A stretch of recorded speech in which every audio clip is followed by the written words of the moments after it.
मीरपुर बठोड़ वेझो अबराल शहर के स्कूल में बरसाती पानी निकाल नाहे थी सघियो।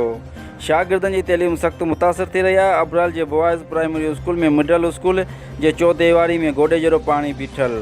स्कूल के खुलण में बाक़ी कुछ ॾींहं बचिया आहिनि, पर इंतज़ामिया स्कूल जो मां बरसाती पानी निकाल नाहे कराए सघी। उन सिलसिले में समाजी अॻुवाननि जो चवणु हो त अबराल में गवर्नमेंट में 2 स्कूल प्राइमरी मिडल है जेके बरसात के पानी में मुकम्मल घेरे हेठि आहे।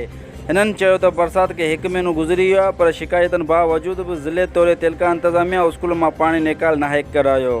जंहिं करे 28 सितंबर ते खुलंदड़ स्कूल बावजूद भी अबराल के स्कूल में तदरसी अमल शुरू न थी सघियो।